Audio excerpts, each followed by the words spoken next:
Hello, my friends. Hope everybody is doing well. TeresaLouise here. Today is the 1st of March. Unbelievable how fast this winter is going. And we have had hardly any snow. We still just have little bits of snow here and there, not very much. It's a beautiful day. And so I hope you can spend a little bit of your day with me over here.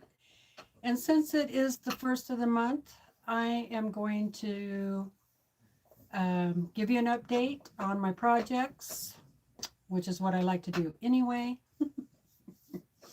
every week, right? And clean up my machine, make sure I have plenty of bobbins, oil my machine, clean my mat, things like that. So then I have some box openings to do and just share a couple of finishes with you and visit. So that's the plan. So we have Polly. Hello, Polly. Hello, Susan. Hi, Kathy. Hello, Linda. Let's see who else we have. Polly. Hello, Jolynn. Yes, happy March. Hello, Cindy. And we have Shelly. Hello, hello. Welcome, everybody. Hi, Jamie. Hello, Dawn. Hello, Donna H. And we have Jean. Hello.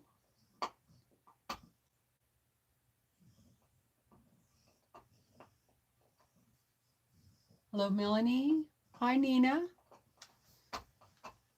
So I know I went on a little different time because I noticed that Sherry was live at 12:30, and I didn't really want to run over her too much, and it wasn't any big deal to me to go a half hour later. So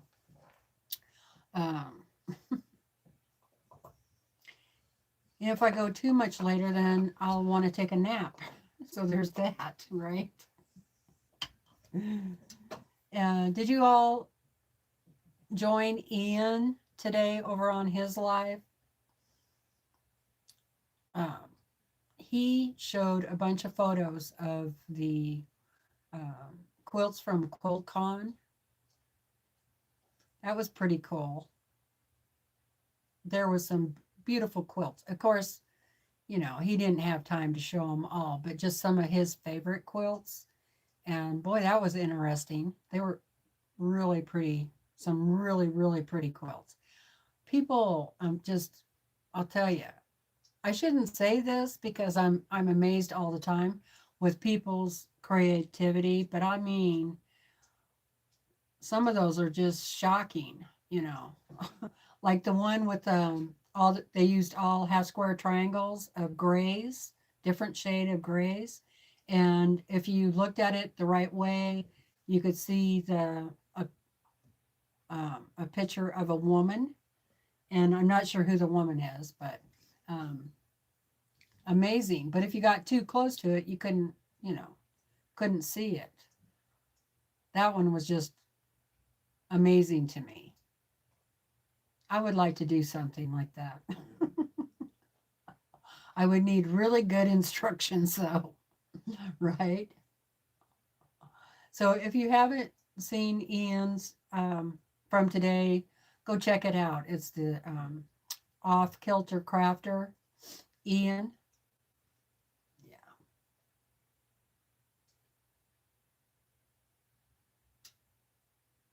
Hi, Jaja. Well, hello, Lisa. You'll be on Team Replay? Awesome. Hi, Susie. How are you doing? Hello, Teresa. Did you see the jean quilt? It was 1-inch piece with fringe. No, I didn't. Was that on Ian's? I kind of, I was cooking while Ian was on, and I kept trying to look and see what quilt he was looking at, but I don't remember that one.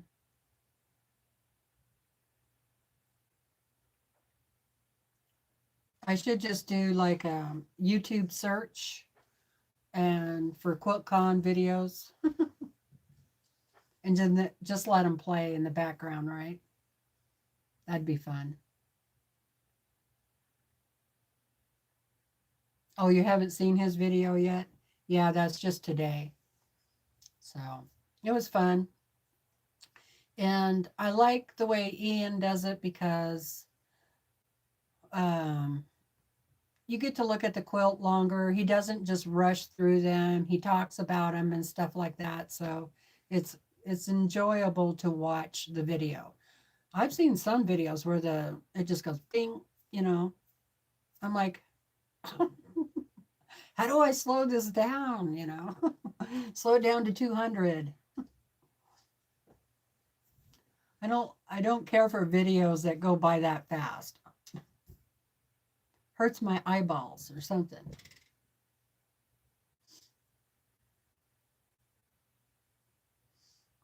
Oh, and Susan is knitting and watching NCIS. Cool. Hello, Suzanne.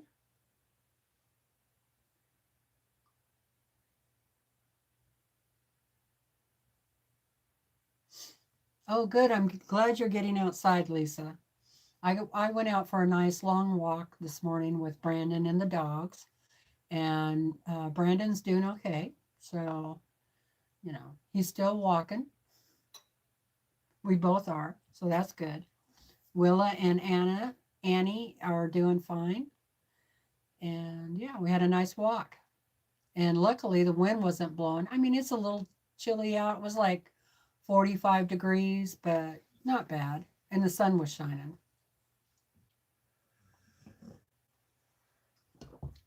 I still had a winter coat on though. All right, so while I'm visiting and saying hello, I'm just going to go ahead and get started on cleaning up my machine because it is the first of the month and I just got done with that big tiger project, um, with all that paper piecing. So I know this thing is going to be dirty. So I'm going to do a little extra cleaning on it.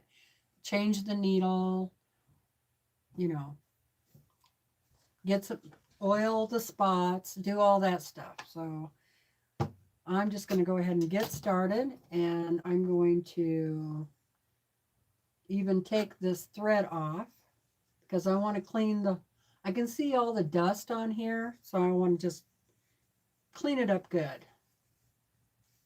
All right. Take my bobbin out. I'm not sure if I'm going to take my faceplate off or not. I'll see when I get in there.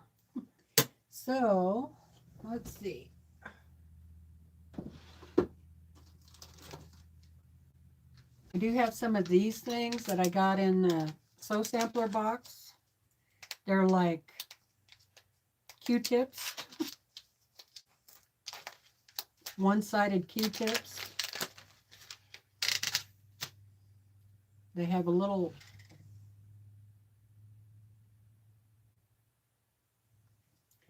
teeny fuzzy head on them, so I'll use that.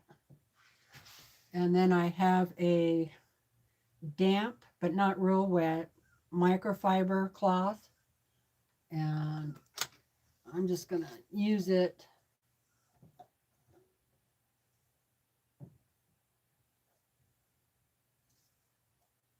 to clean things up.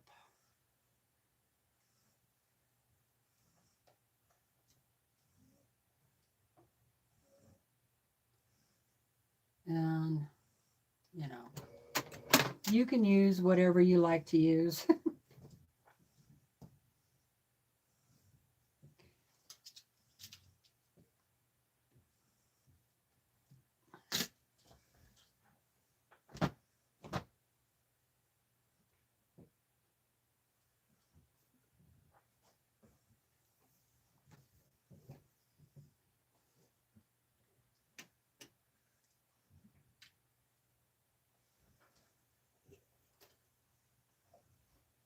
Got to get the back side too.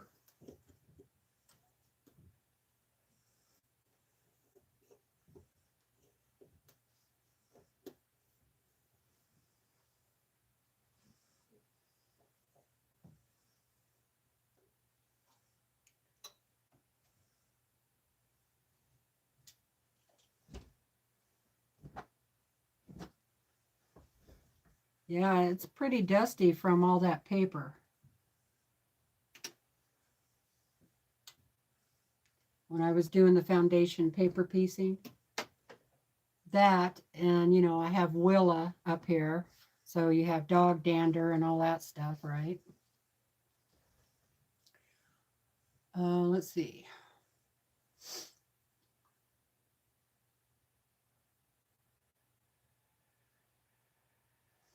Jaja says it hurts her eyes too when they go by so fast. Yeah, it makes your eyes, you know, do this in and out focus thing, right? Yeah, makes me dizzy. Might as well clean that off a little bit.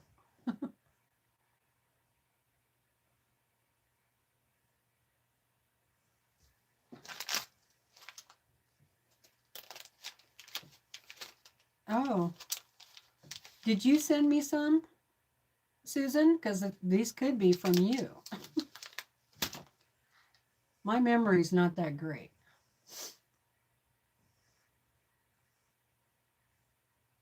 Yes, I got all the paper off of my tiger. So that's good. All right, so I'm just gonna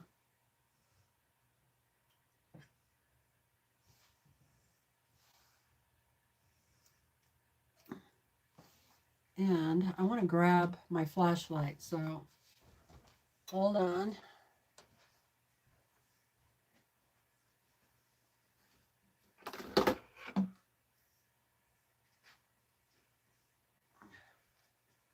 I know I did get some from So Sampler, but I might have got some from you too. She doesn't know either, so that's good. Neither one of us remember. All right. I bet this is battery's dead. Yep. Battery is dead. Let's see.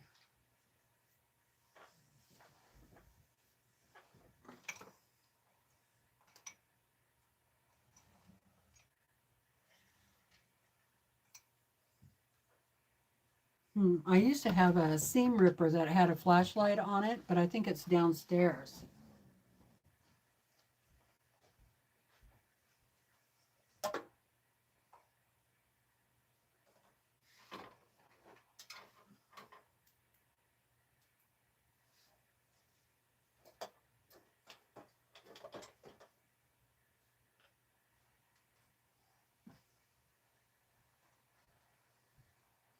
And I have a pair of tweezers that have a flashlight too, but it's dead. So I'm not going to go downstairs and get a flashlight. So we'll just.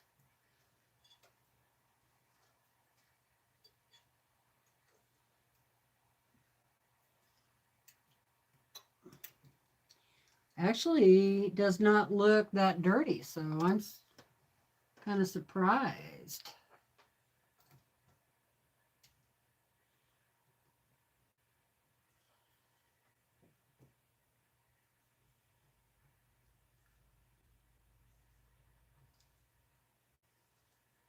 Sometimes when you use your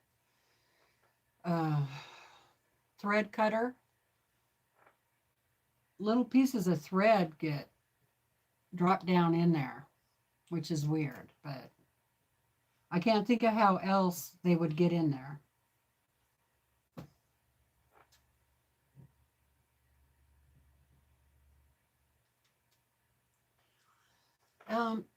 Sometimes, but not very often, I will take apart the whole housing, the bobbin housing in there. Some machines you can do that, some you can't. but I'm not going to do that this time. And I'm going to use some oil.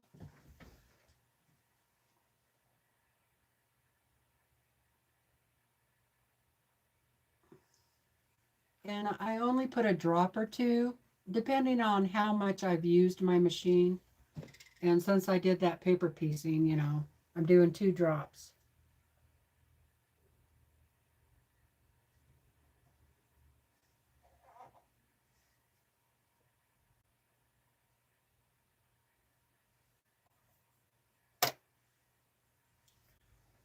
And then I also like to put a drop down here. Now you rotate your housing thing, you know, your wheel, until you can see the 2 pieces that come together like that. And that's where I put the drop of oil. And then I turn it, turn it, turn it, turn it.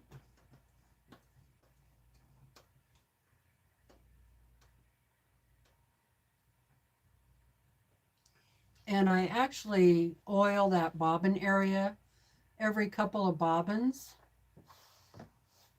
All right. Now the next thing I need to do is adjust my needle. And I just push the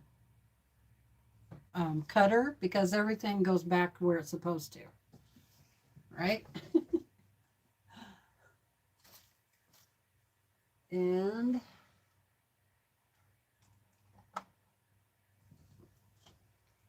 I always forget which way my needle goes because this one does one way and my Viking does it a different way. All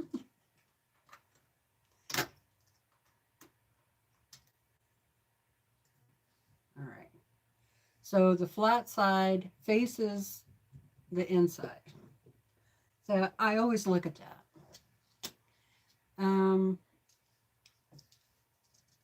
Depending on what I'm going to be doing, just for my general sewing and piecing, I use a 80-12 needle.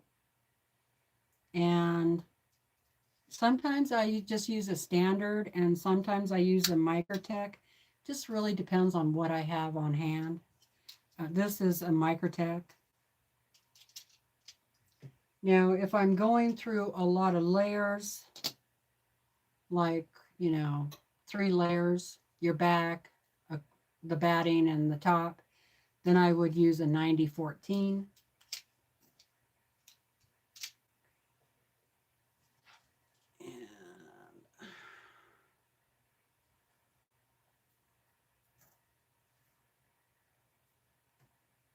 Now, make sure you have that needle all the way up in there. Push it up there really good.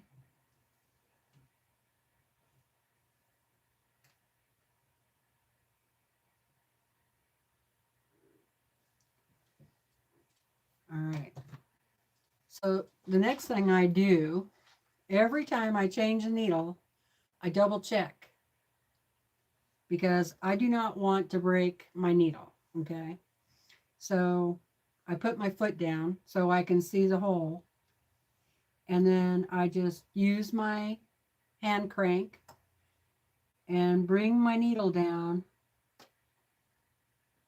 and make sure it's going, you know, in the hole, right? So that is a good thing to do. So back up. Looks good. Now I'm going to clean off this.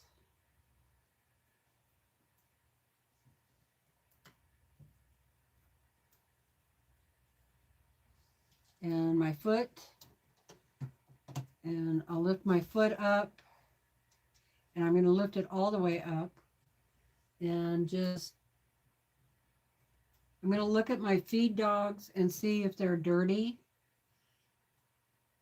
Now, there is such a thing as your feed dogs building up with lint.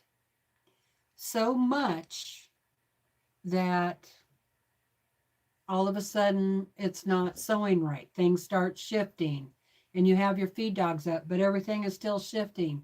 Well, if that happens, check your feed dogs, take your plate off so you can get really good down in your feed dogs, and clean each of the tracks out. Um, this Brothers doesn't do that too much, but my Viking has. So it's a good thing to check.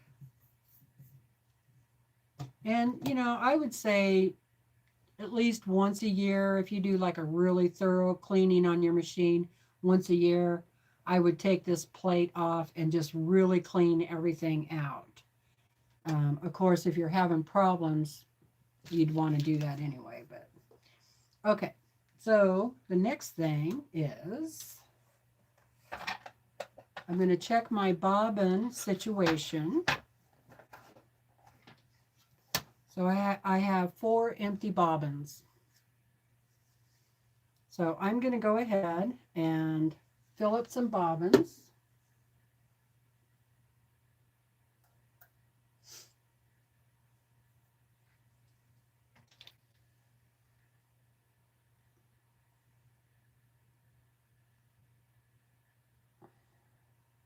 Because I do not like to run out of bobbins where I have to, you know,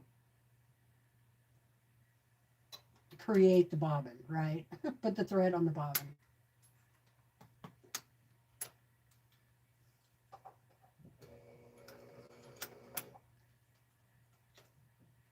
Get on there, baby. Okay.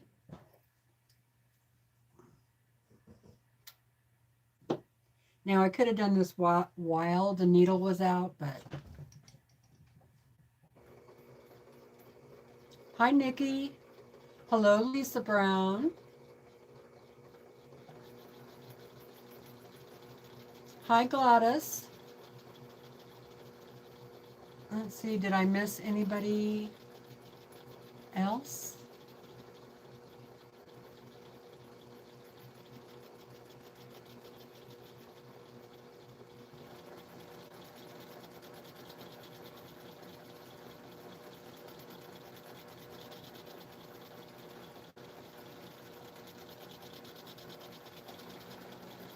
Okay.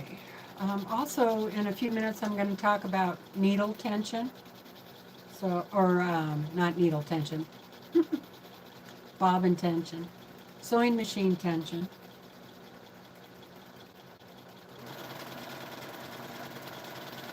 I hope that's not too loud. I'll slow down a little bit.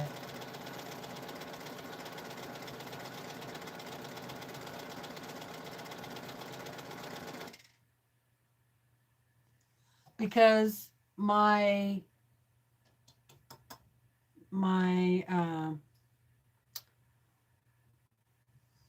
wheel doesn't pop out anymore.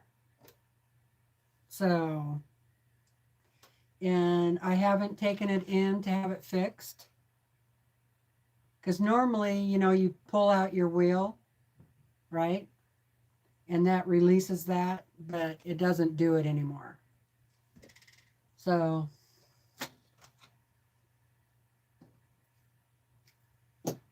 doesn't really bother me.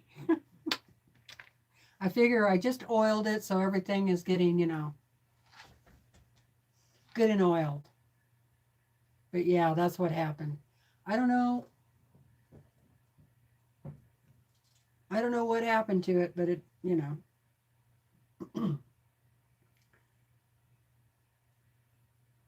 I should take it in and get it fixed, but it would probably, I could just buy a new machine and it would probably be about the same cost.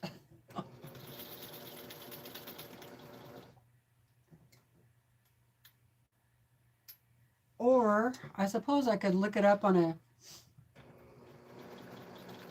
YouTube video and see how to take this apart, fix it myself. Not loud at all? Okay, thank you.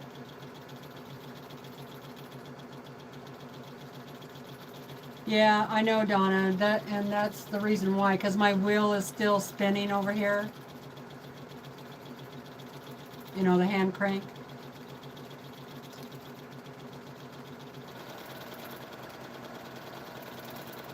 It didn't do that when I first got it, so.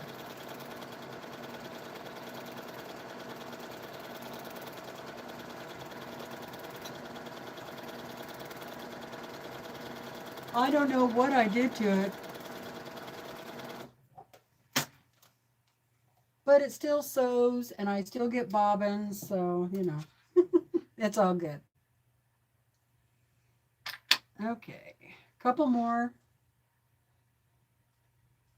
So,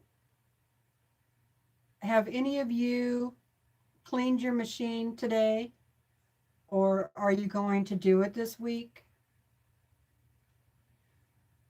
Or do you do it once a month like I do? Let me know in the comments. And even if you're watching the replay, I'd like to hear what it is you do for maintenance. If you have any good tips for us, we would love to hear it. I like to do it at the first of the month because that becomes a habit. If I'm always doing it right at the first of the month.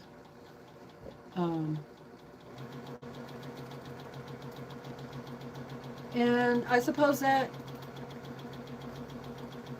coincides with other monthly house chores, like maybe once a month you check your smoke alarms, fire alarms.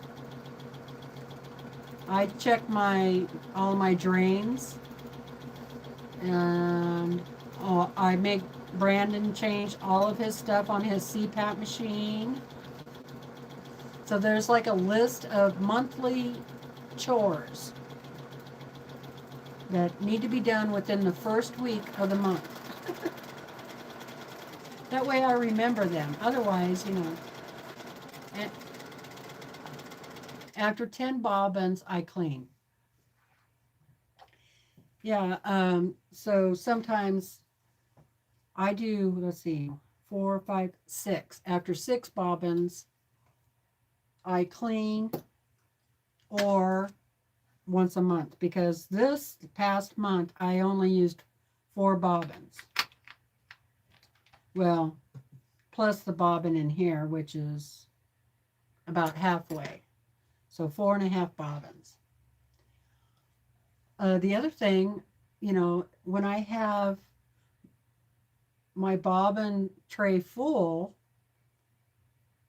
it's kind of cool to count how many bobbins you used for the month, right? Of course, with the long arm, that's totally different because, you know, you use 6 to 10 bobbins per quilt.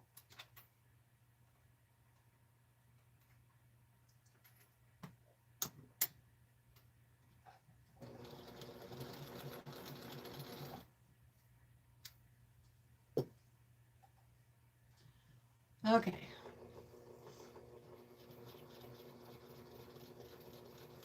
Suzanne says, I clean after I finish a project.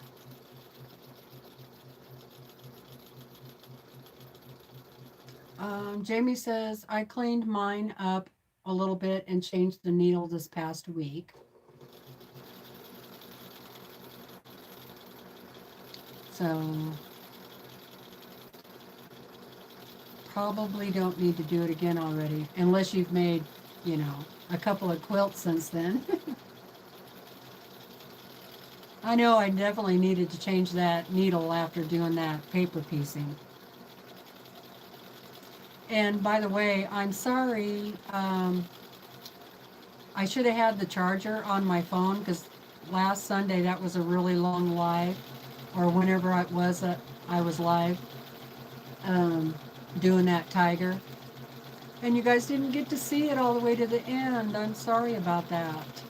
But it is done, and I did get all the paper out. So it's hanging up over there on the wall, and I'll show you that in a little bit.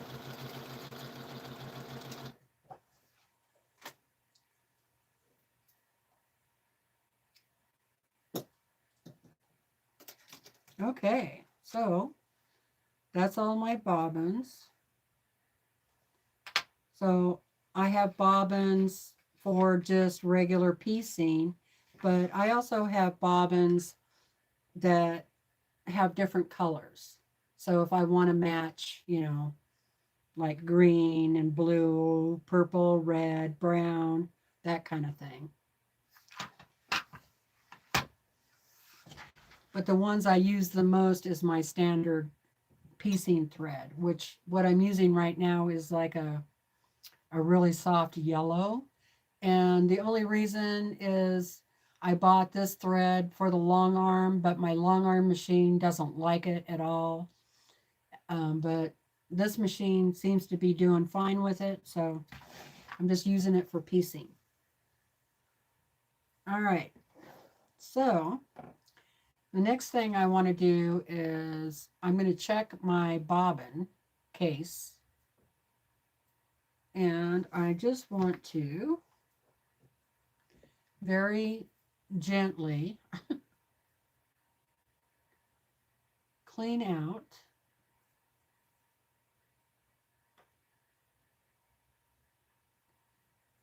and now you could clean out this piece right here. I'm not sure what they call that piece, but it's where your thread goes up next to it.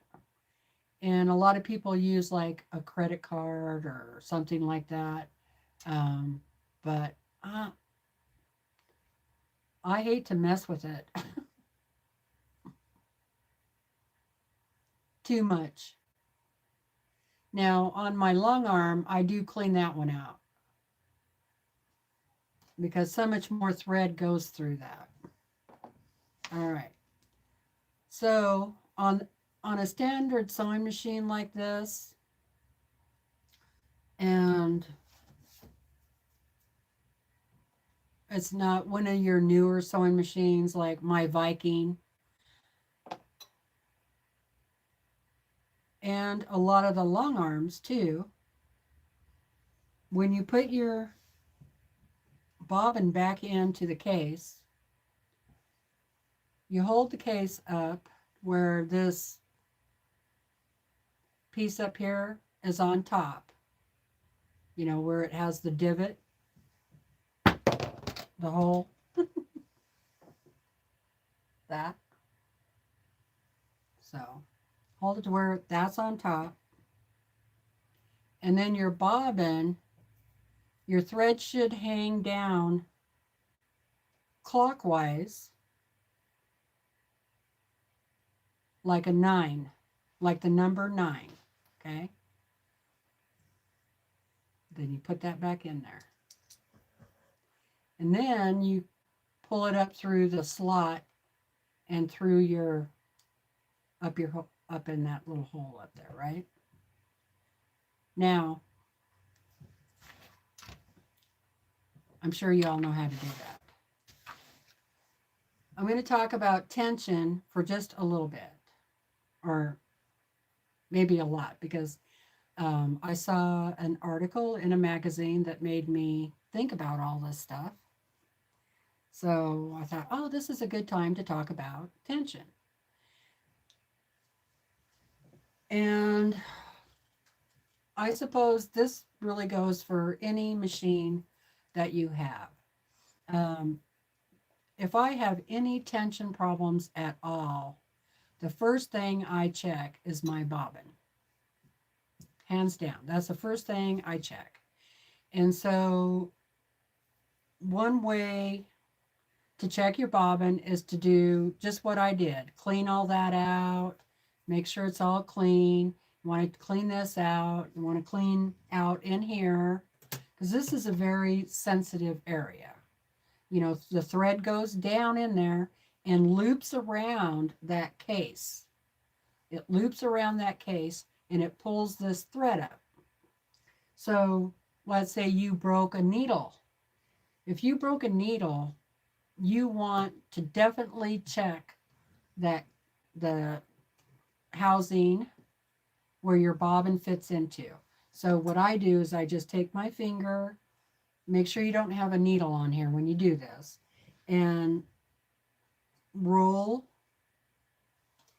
that, and just hold your finger along the outside of that case and let it roll, and feel for, and you want to do this really slowly, and you can do this with the power off, and feel for any little chips, nicks, anything like that, because that's happened to me. And then I had to take that whole thing apart, and then I got a really super fine sandpaper, and I just sanded that barb off of there, put it back together, and my problem went away. So I was getting a bird nest under my whatever I was sewing, big bird's nest. And it just so happens that I had broken a needle. I never even thought that that would cause a problem, right? So, yeah, what I would do is like take all of this apart. Be sure and turn the power off, because I don't want you to bump the foot or do any, get hurt. And I would take all of this apart and really look at that case and see if you can find a little barb on it from your needle hitting it, and then sand it down. Okay. Thank you, Suzanne. Yeah, I'm happy I finished that tiger. Shelley says, I clean and oil my sewing machine between each large projects, and my best maintenance tip is take your machine annually for cleaning if you want to keep it running tip top. Yeah. And the only reason why I don't is because any local sewing machine place is a long ways away from me, and it costs too much to mail it in. So, and I have to find somebody who will take the brothers, because we have a Viking place, and I don't know if they'll do the brother machine or not. Then I would have to take it all the way to Lewiston. So, but yes, that is a good tip. I do take the Viking in. I clean my machine after each project. I take it once a year to get a checkup. And that's from Nikki. I saw it on the live. So cool. Great job, Teresa. Thank you, Jean. Hello, Kathy R. Thanks for being here. Oh, I'm glad you got to talk to your daughter. I clean my long arm every time I use it. Same with my sewing machine. Yeah, I do. I clean out my long arm down here where the bobbin is every time I take a bobbin out. Definitely.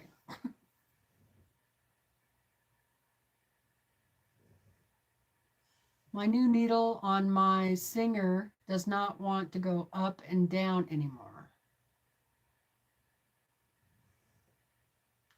Do you have is that an old Singer sewing machine? And do you mean the whole part that holds the needle? Hi, Lainey. Oh, yeah, that's a good question. And is your bobbin set to wind?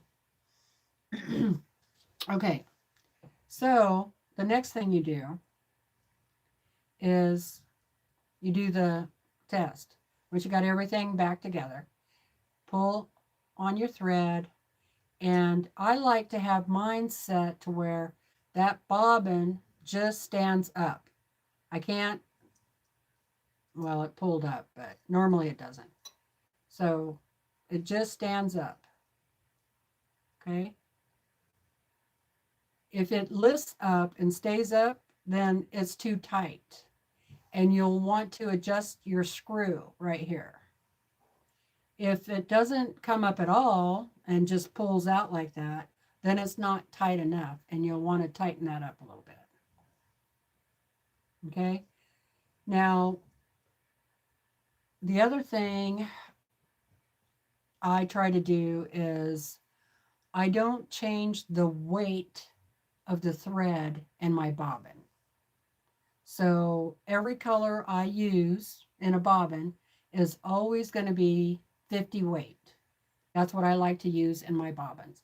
So I very seldom have to check the tension on a bobbin because it's the same weight. Now, if you're using 40 weight, if you're switching back and forth using 40 weight, 50 weight, 60 weight, 30 weight, that is going to change this. And so you will want to first adjust your bobbin before you do anything else over here. So that's what I do. I mean, you can do it the way you like, but it's just easier for me if I know that my bobbin is fine, you know. Then my problem is somewhere else if I have a problem. Okay. Now, I'm just going to put that back in there. Are there any questions?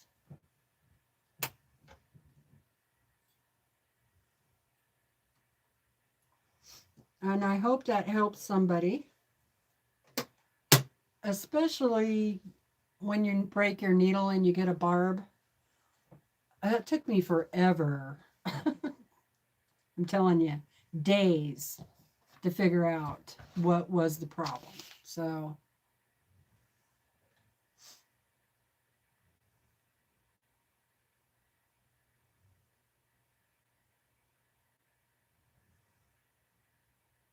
oh no. She said, all I did was stop sewing, go to the grocery store, and come back, and it wasn't working anymore. That's weird. Do you have an animal or somebody else in the house that might have been messing with it?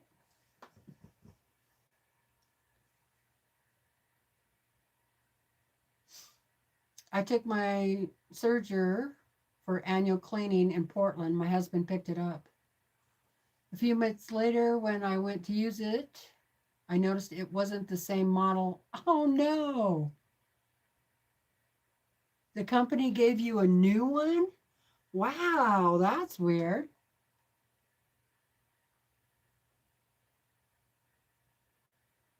Oh, okay. God, I was wondering what the spell check was, but thanks for clearing that up. Kathy, first I read the instruction book.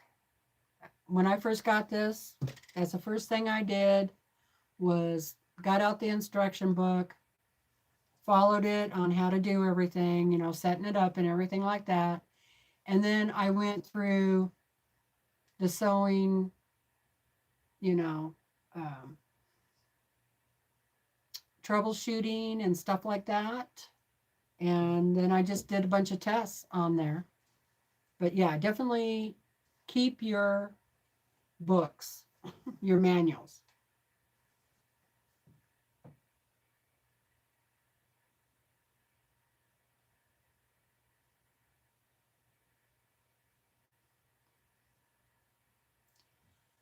Yeah, that's a bummer. That's why I would just start with, even in a case like that, I would start with the bobbin area. You know, just eliminate one area at a time. Now, I don't know why it would just stop going down all of a sudden, but sounds to me like something stuck or, you know, it seized up. If you can't even turn the wheel, do you have a wheel? Can you turn that? Does that turn? Okay, so I'm going to go ahead and get all this back together.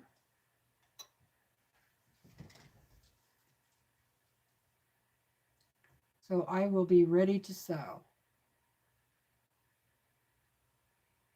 Now, because I'm using a really lightweight thread here, I think this is 50 weight, but it's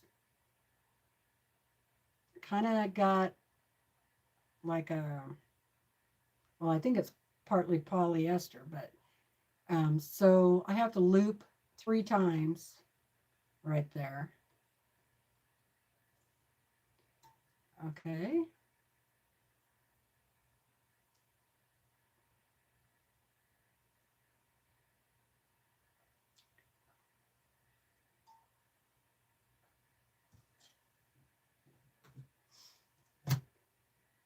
And when I use my needle threader, I put my foot down. It just seems to help.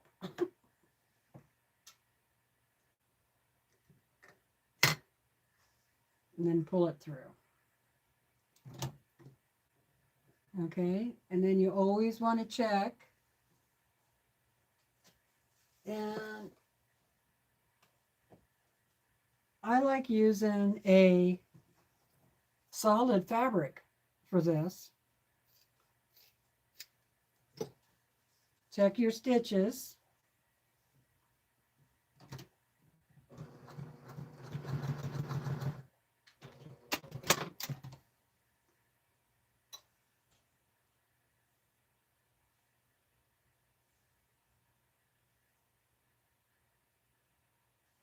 Okay, it looks good to me. Now, if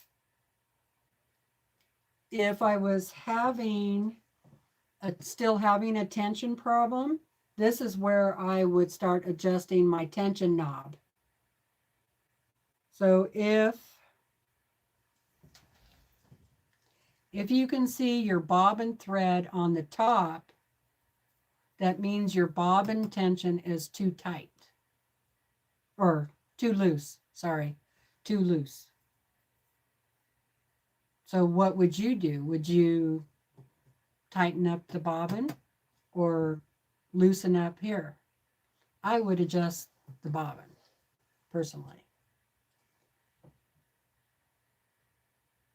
If you can see the thread down below, then it's just the opposite. And again, I always start with the bobbin. Make sure my bobbin's correct, and that usually fixes my problem. But when you adjust your knob here, you don't have to go too far one way or the other. If you're having to go a long way one way or the other, something's not right. So the other thing is make sure your thread is pulled up between your tension discs on here. Make sure it's pulled up all the way.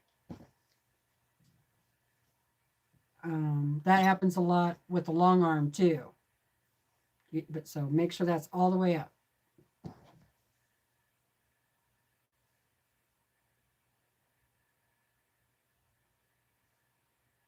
Yes, I threaded 3 holes for my 50 weight thread because this thread,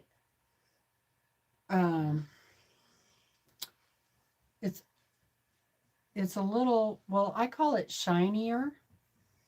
So it's smoother than regular cotton thread. And so it needs a little more tension. So sometimes you don't have to mess with your tension knob here or here. You can change it up here. So let me see if I can turn this. See, my machine has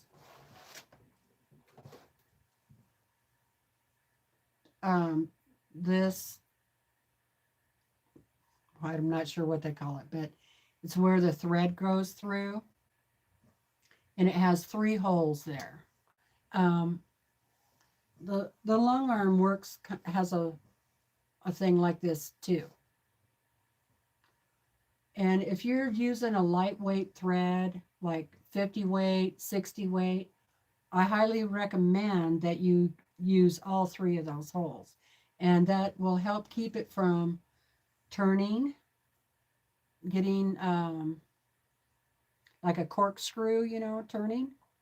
It helps keep everything lined up, and it helps pull the tension back a little bit. Thread guide. Thank you.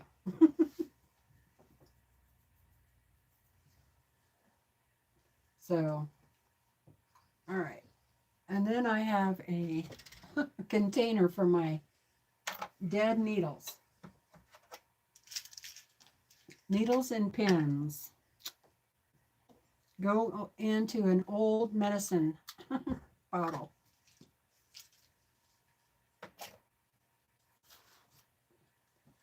Boy, it would be nice if you could send those in somewhere and they can sharpen them or whatever. Reuse them.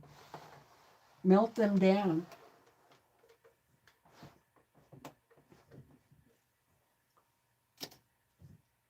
Also, I use a yoga mat.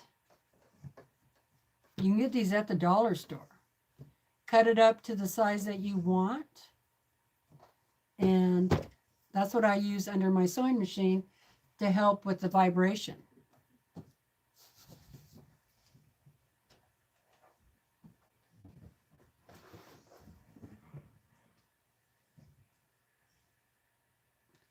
I also have one of these rolled up in my sewing basket that I take to sewing days, so I can have a mat with me there. Pretty handy. And I wasn't using the yoga mat for yoga anyway. So I'm like, all right, so there's all of that. So let me know if you all have any questions. The other thing I've noticed is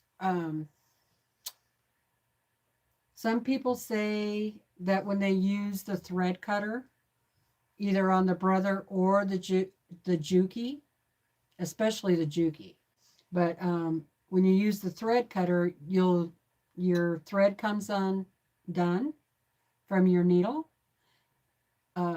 So I don't really have that problem, but I will say this. When I'm sewing,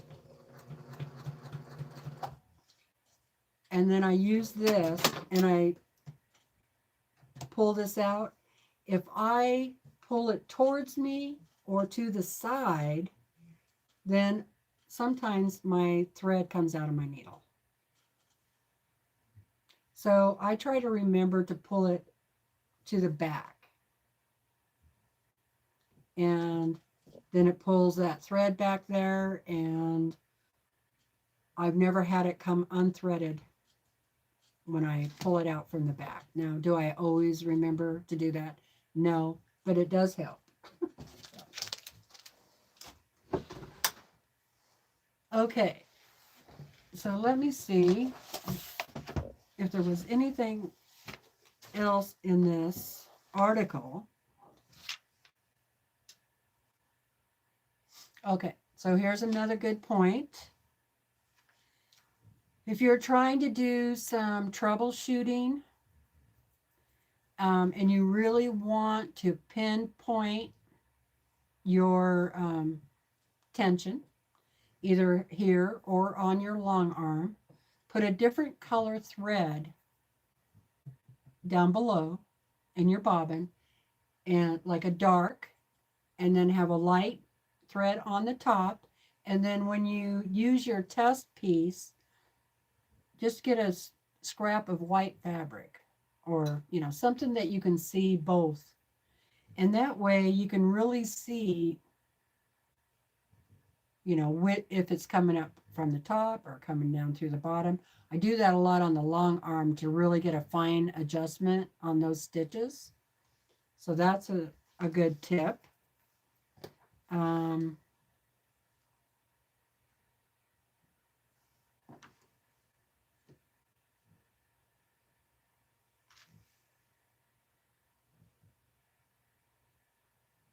So we already talked about keeping your machine clean, or if you're having problems, clean everything up. That was one of the other things down here. Also, if you're having problems, you've done all your testing and all that, go ahead and change your needle. Sometimes you'll get a bad needle. And this has happened to me actually quite a bit in the long arm world of needles.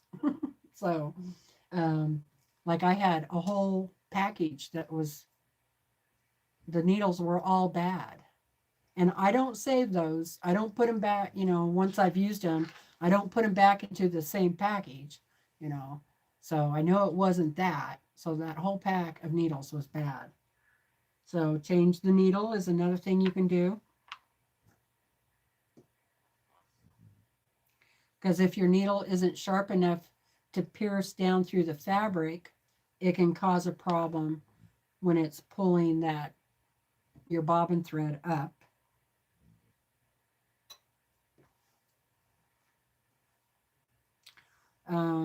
Rewind your top thread is another thing to check.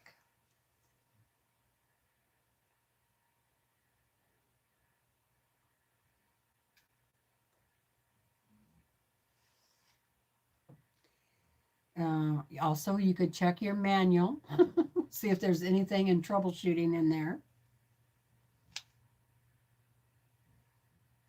And then you can also check on YouTube, just do a search in there, put in what your machine is, and, tension problems or whatever it is.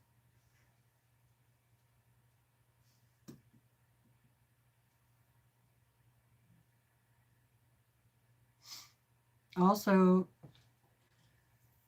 they say you're really supposed to match up your needles to your thread. There are a lot of charts about that. So for instance, I'll just go through these. Most lightweight to medium weight fabric. You can use a universal needle, a 70-10 or 18-12, all-purpose or 50-weight thread, general piecing.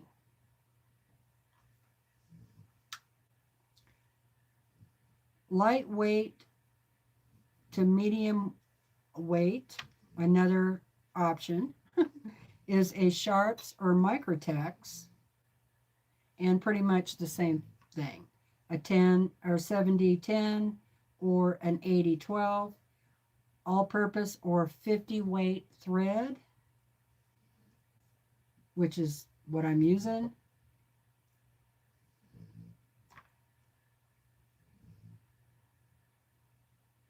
And so if you're doing knit or plush fabric, they recommend a ballpoint, a 70-10 or a 100-16 thread, all-purpose or polyester, to use for stretchy fabrics. Denim or heavyweight, like denims, you can use, they actually make a needle that is for denim or jeans. And it's 100, they say it's 100-16. Type of thread, they say polyester or thread for jeans. I didn't know they made specific thread for jeans, but that makes sense. So thick fabrics. Also, they make needles for like leather and stuff like that. And definitely would want a heavier needle for leather. Okay, so, and these are their recommendations, okay? This is American Patchwork and Quilting magazine. So if you're going through multiple layers like machine quilting, They recommend a 90-14 thread type, all-purpose, or 40 weight thread. Okay? Which is what I said earlier that I use when I'm quilting is 40 weight. So I hope that helps somebody. All right. Thank you. Thanks, Kathy. She said the yoga mat is a good tip. Hi, Jess. How are you doing?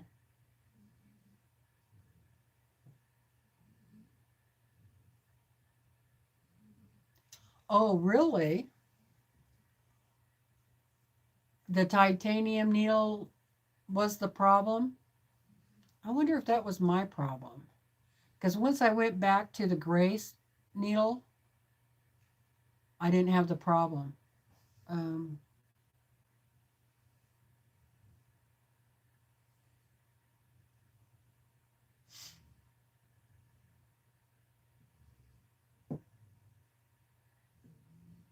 okay.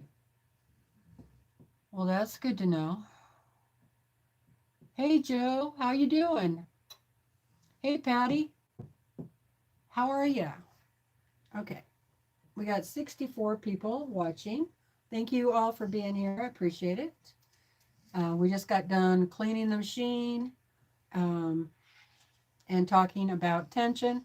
So if you want to, if you got here late and you want to hear all that, feel free to watch the replay.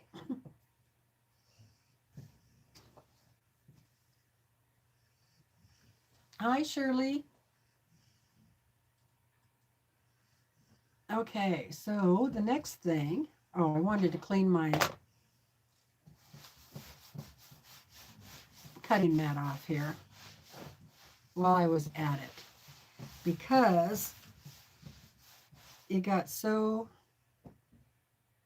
dirty with that paper piecing, and I can just feel it, you know. I can feel the paper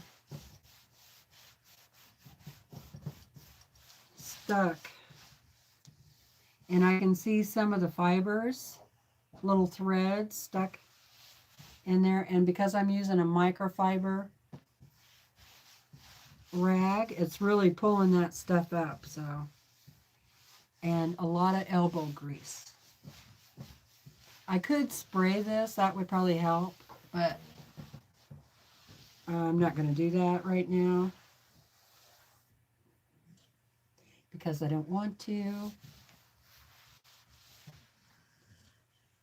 Alrighty. I think that is good enough though for now. I got a really big, thick cut right here, and it goes that way. So it must have been when I was trimming up a quilt, you know, after it was quilted, squaring up the quilt. I must have pushed really hard or something because I mean, it's really deep. You know it's deep if I can just see it like that. It might be getting pretty close to that time to flip my mat or turn it. One of the two. Alrighty.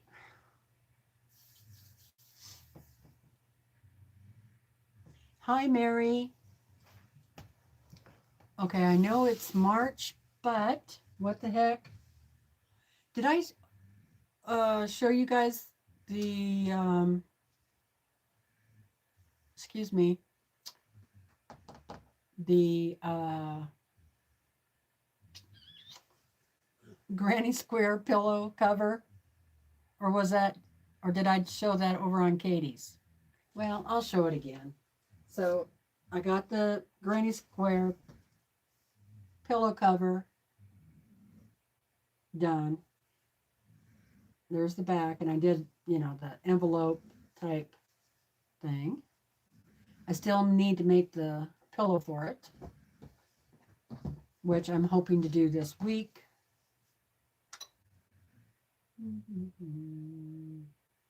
So yeah, that's all done. Yay, I like done. Well, it's not really done because I need to make a pillow to put in there. Thank you.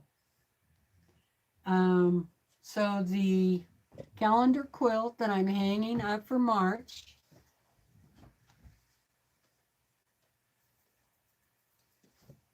is this one, because I'm hoping it rains and I'm hoping for, to see flowers.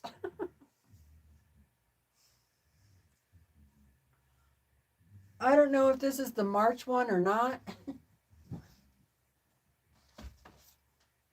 Let's see. No, this is the April one. The March one is the one with the birds on it, but that's okay. So I'm going to hang this one up.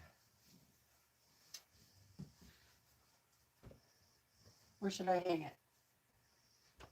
Should I hang it over here for a little while?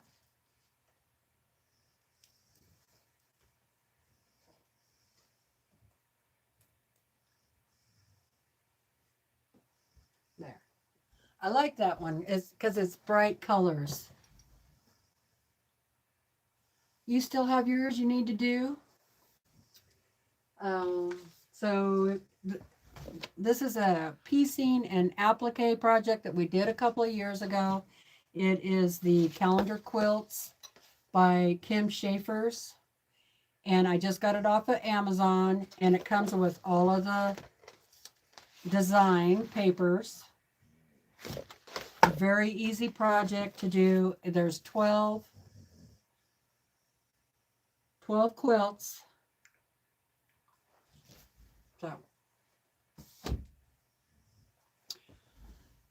So that one goes up, the heart one goes down.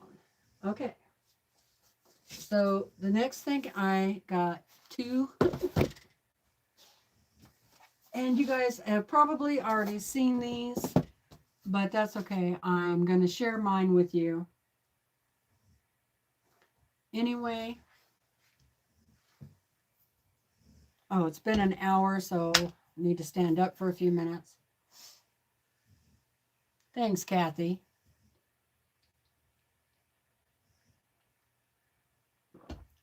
And then I will be showing the tiger in a little bit, probably 20 minutes or so. I'm going to put this oil up.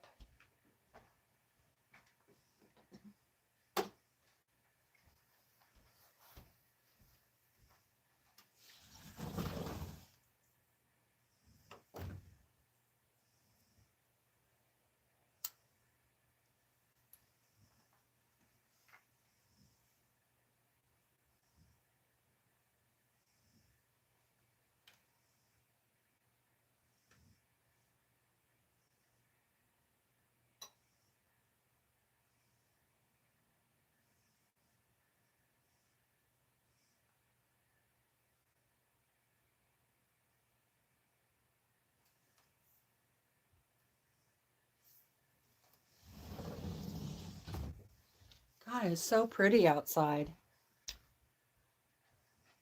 And the little birds are starting to come around. Okay. The Sew Sampler. This is from February. Did I show? I didn't show you guys on my channel yet, have I? I think I showed it over on Katie's. So, Milk and Meadows.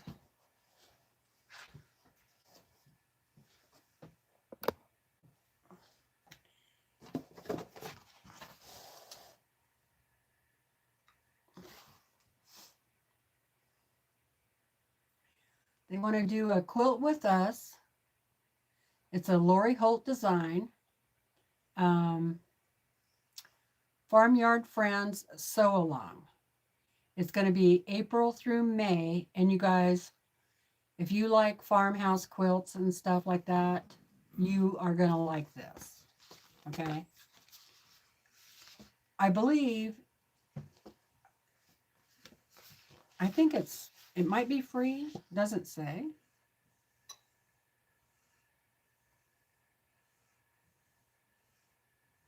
Doesn't say on here, but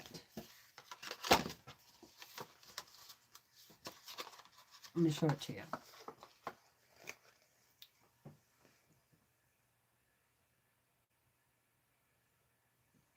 Isn't that cute?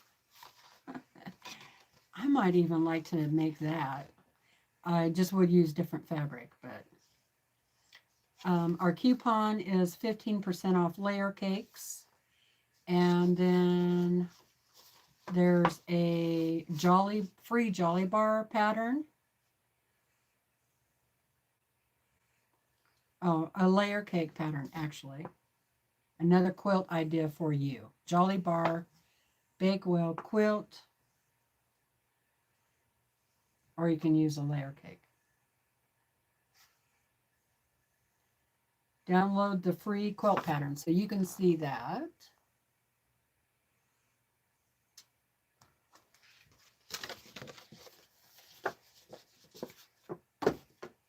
Pretty good deals. And here's the inside of the box. Oh, my favorite cut. Not. Hey, Rita. What was the name of the pattern again? Are you asking about the pattern for the calendar quilt thing? They're called calendar quilts. Calendar Quilts by Kim Schaefers. Hi, Debraki. I can't say your name. I'm so sorry. I know that's terrible.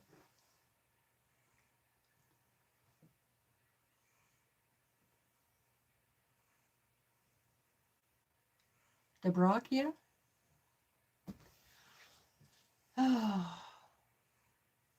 Oh, the one we showed from the box. It is called Farmyard Friends. Hosted by Fat Quarter Shop, designed by Lori Holt. Get the details at the Fat Quarter Shop. So you'll have to go look and see if it's free or not, because it doesn't say on here. Okay. So, yes. Good guess. Lori Holt fabric. A half a layer cake. So I'll show you that in a minute. We got a rotary cutter blade, the endurance blade kind, and I love these. I just don't love the price, but I get them every few months now in this box, so that helps. $13.48, which I will use because I need to change this one after doing all that paper piecing. Or, you know, I might save this one for paper piecing and use this one for fabric. That's a good idea. Okay. Next in the box is a 1.5 inch ruler. It is Creative Grid, little ruler.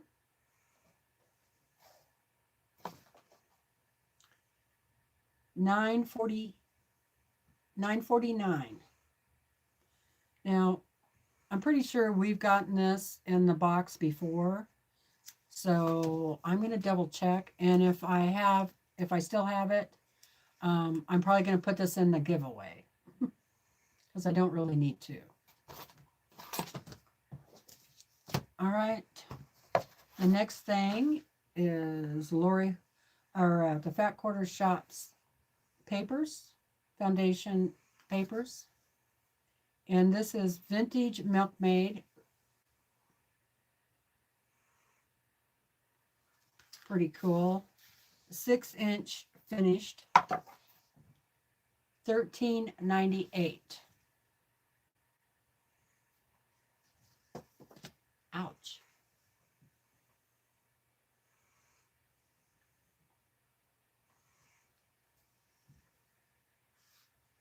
Yeah, I would.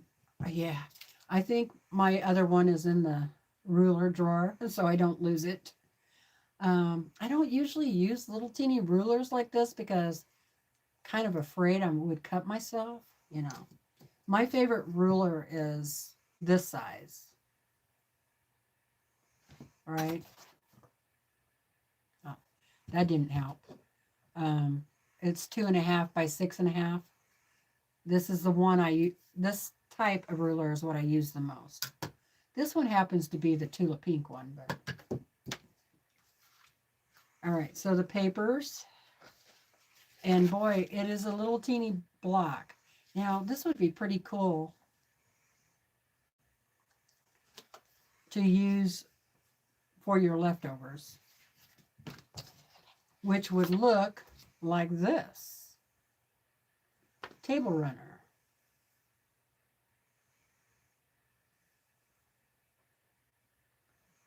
Wouldn't that be, yeah, that would be pretty cool to use your leftovers. So that's what I might do. There are 42 sheets, 6.5 unfinished. Milkmaid Star. I think that I'll put that with my scraps. And then Apple Blossom is the block. That's cute. And that's what was in the box. So this Lori Holt fabric is Farmer's Daughter.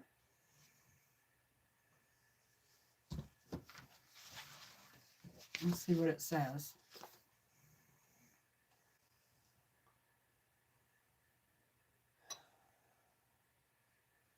Butter churn, Farmer's Daughter, Junior Stacker. 24 pieces. So I'm not going to open all this. It's basically the same, you know, Lori Holt kind of stuff. I will say that I like this first one on here because look at the cute little chickens.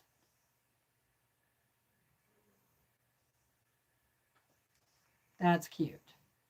And basically, you know, in my opinion, it's Lori Holt's typical fabric.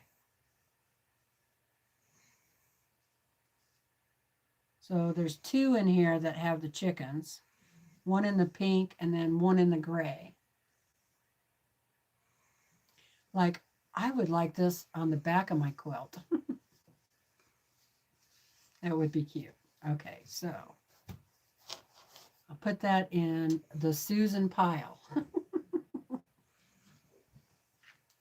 That's for Susan. And that's it. That was all that's in the box. So I'm going to put these 2 things in with my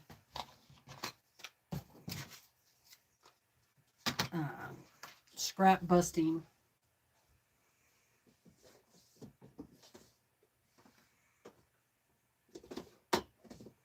And I'm going to look through the rest of my papers and see if I have any more other 6.5 inch that I can add to that, and then just have kind of a mix up of the straps.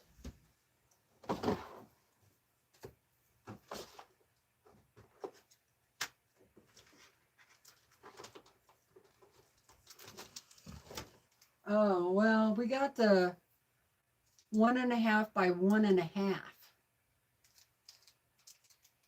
That's really little.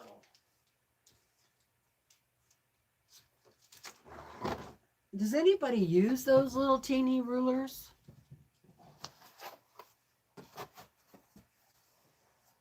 that goes over there.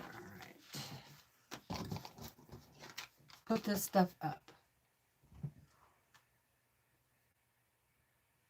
Okay, it's not a free download. It's $19.95. Okay, thanks, Rita.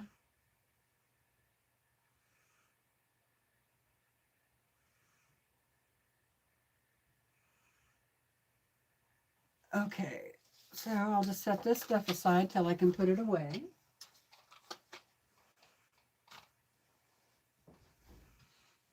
Yeah, I would like to know if anybody uses those little rulers. Okay, the next box is Primitive Gatherings.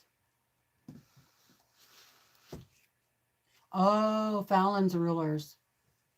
Yeah, those have the little handle on them, right? So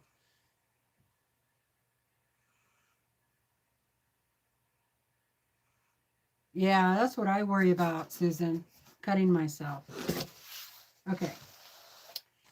This is Primitive Gatherings box. Oh, I forgot to tell you. So the fat quarter box I paid in total, which was the box, the shipping, and taxes, was $36.72. That's how much I paid for the fat quarter box. This box, Primitive Gatherings, is $45, and that includes the shipping, and it is every other month. Okay, and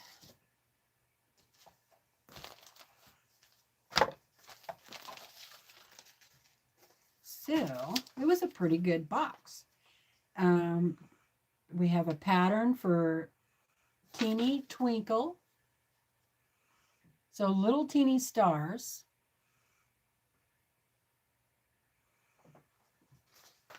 And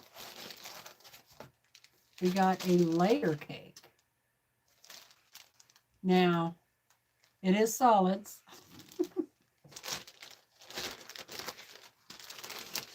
But, you know, okay. It is what it is.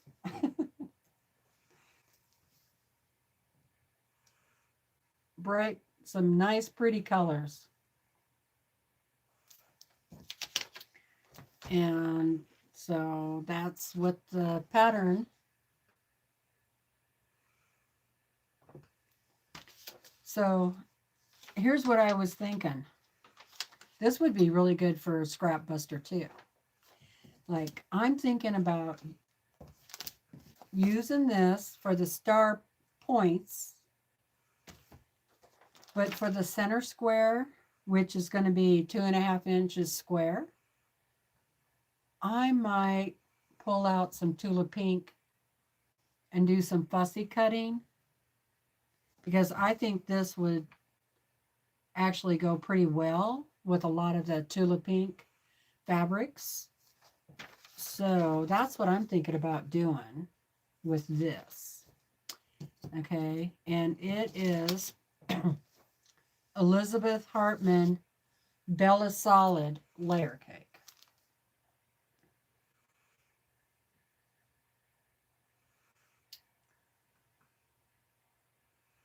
It even talks about how to trim and cut up your layer cakes, which is pretty cool in the back there. So that's what I'm thinking about doing with that. So I'm going to put this with my Tula Pink stuff. At least I can test some of the fabric with it, you know, and see how well it goes together. So that's the main fabric we got. And then the new block of the month is called Americana. So this is all the stuff we need to cut out and make for the first 2 months. And we are going to be using American Gatherings 3, which is what is included in the box, fabrics. So here's what I think is really cool. Now, I know I said I was going to cancel this box for this year, but after I got this box, I decided not to because I really like the Americana fabrics, and you're going to end up with 33, I think that's what it said. If you stay in for the whole project, you'll end up with 33 fat quarters. Let me see. Let me just double check that.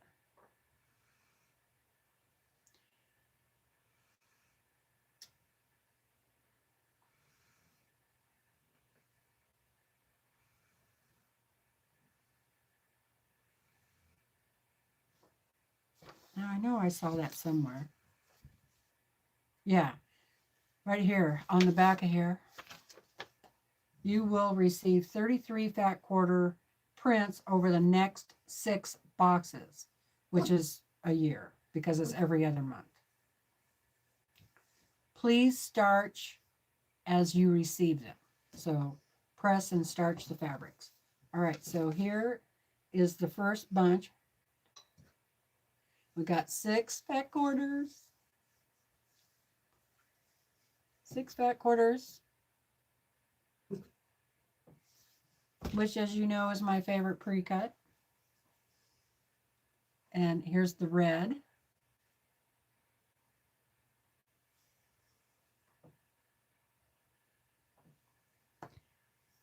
And here's another red.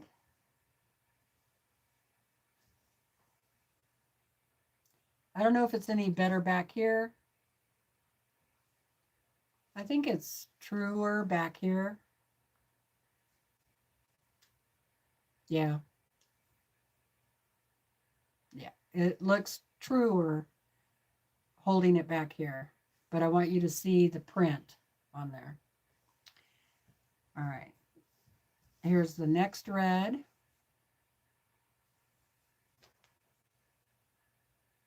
It's a stripe, which is pretty cool. And then we have a blue and white.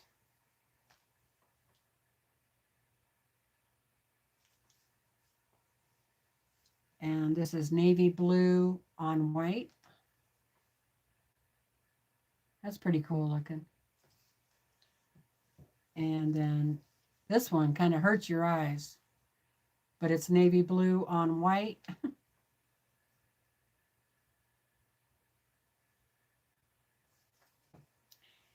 So that's these. I will be doing this. Definitely. So this is going to have to go in a project box that I just emptied the tiger out of. I had an empty box, right? So Americana. And then we also got the caramels, vanilla caramels, but I ate those already. So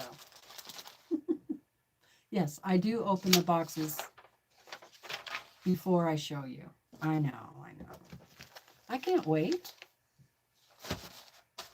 So that was this box. I thought it was a good box. I like it. And definitely want to do both of those projects. So that's just going to go. What do you guys think?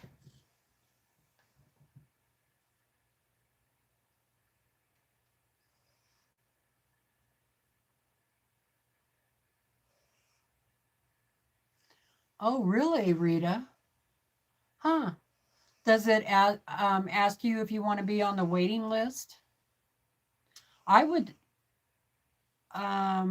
So they're not always taking new subscriptions. Yeah. So I would send them an email and tell them you want to be put on the waiting list if they're even doing that, because that's what they used to do, is put people on the waiting list. All right, so I'm going to put this over there too because I'm thinking about doing that Farmyard Friends. I don't know, maybe. I'm going to think about that one.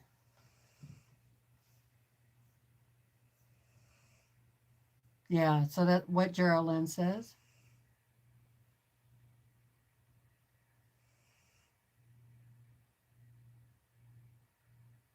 So you're having problems with any of the subscriptions?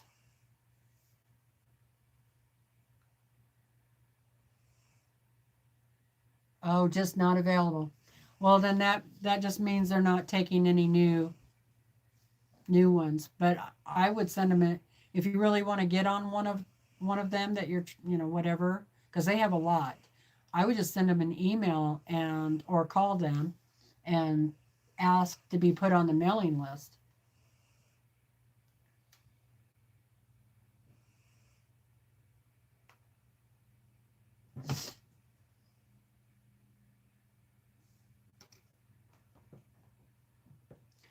I don't know. I've been getting my subscription for so long, like 3 years, I think. Probably time to change to something else. But, I've been watching a lot of box openings lately over on Arkansas Gal because she opens quite a few quilt boxes. If you're interested and you're not subscribed to her, Arkansas Gal, her name is Andrea, and she does base a lot of box opening. And and she has quite a few quilting boxes or sewing boxes. And they're not cheap. They range from like 65, 75, 85, So the fat quarter shop box, I think, is pretty good for the price. It's pretty hard to find another box out there for 29.95 plus shipping. So, like I said, I paid 36 for it. Hi, Zach. How's it going?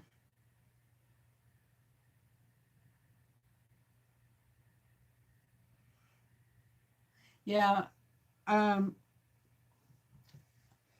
I haven't been totally happy the last couple of boxes on the Sew Sampler, but before that, I was really happy. So, I guess you can't please me 100% of the time, and I don't expect that um, because I can always resell the box, or I can give away the stuff that I don't want. So, I mean, and it's really easy to resell those boxes. Uh, there's a Facebook group, the Sew Sampler Swap, and there's people selling their boxes, all the time.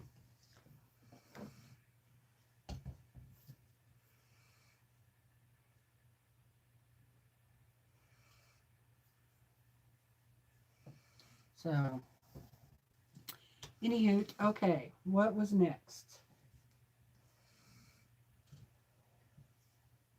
Um,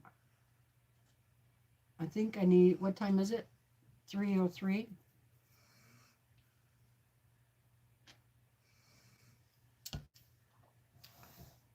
Getting that fabric out of those boxes made it really dusty in here.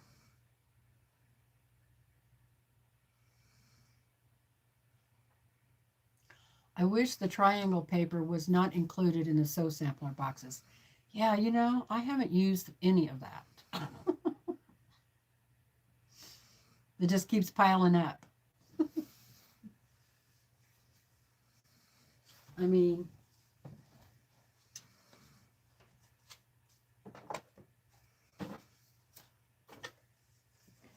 this is how many I have gotten in the last 2.5 years or so.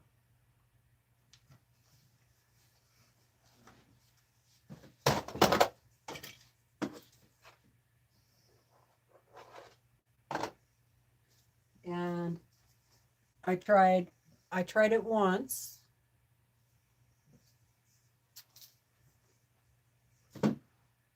But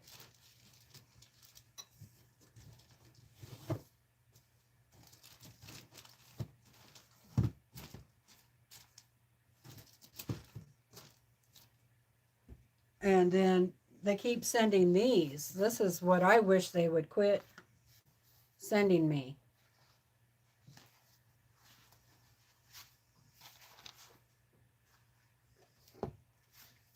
Although I did start using those. And let's see. See, I wish, okay, these are for 5-inch, 5-inch, 6-inch. I wish I was getting the same size all the time. I would like that better. Because then I could just use them all for scrap projects, right? So you see how often I use those. In fact, I think I had 2 other sets also, and I ended up sending to somebody. So, yeah, can't make us all happy, right?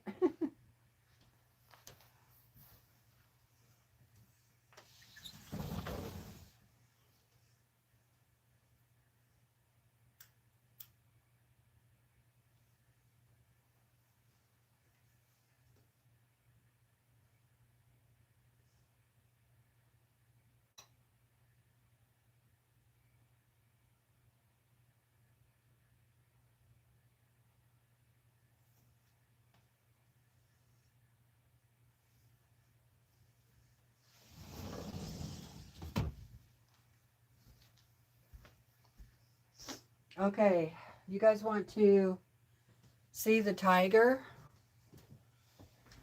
I got that all cleaned up. So here was either the fabric that I used or would possibly use. There was quite a bit of it in here that I didn't use. Like I didn't use any of this. And I didn't use that. Let's see.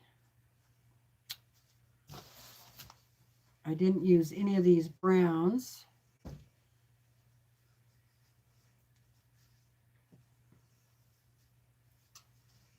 don't think I used that.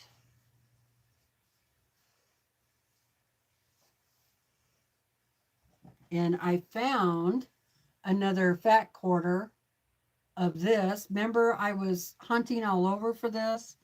Well, for some reason, it was in the closet.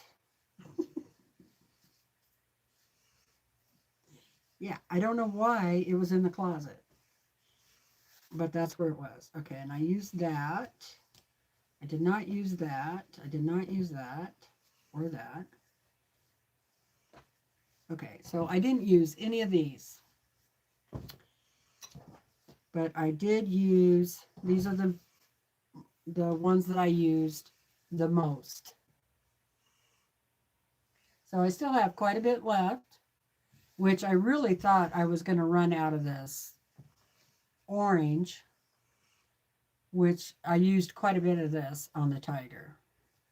This orange and this orange.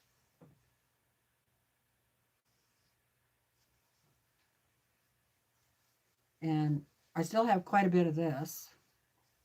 So, yay, I did not run out of anything that I was using. So, then here's my scraps. These are pretty small pieces, you know. These are all the greens. And then this is orange and black. So that's not too bad. Now, because most of these are batiks, I could just put them in with my batik scraps and use them with the collage quilting.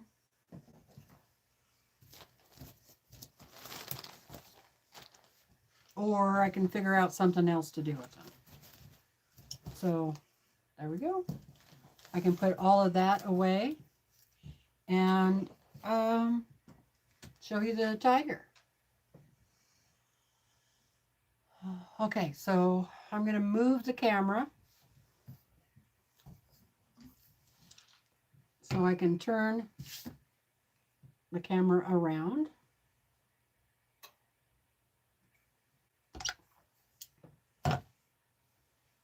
Here we go.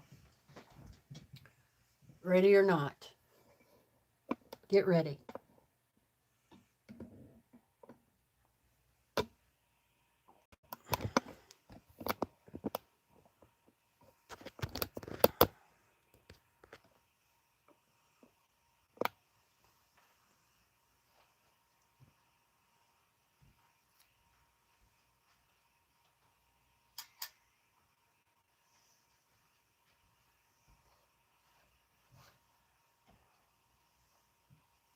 Oh, that that didn't help, did it? Okay, I'll walk you over there. Oh, I forgot to tell you. The other thing I got done was I got the patches on my pants done. So, see.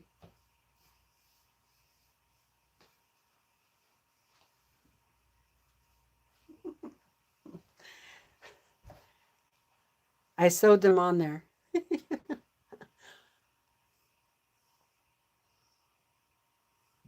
All right, I'm going to take you over there.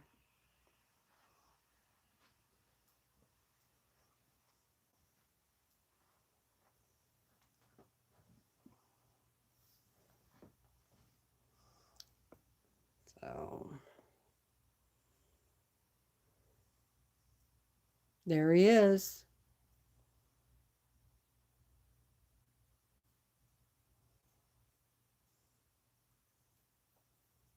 I think he looks pretty good.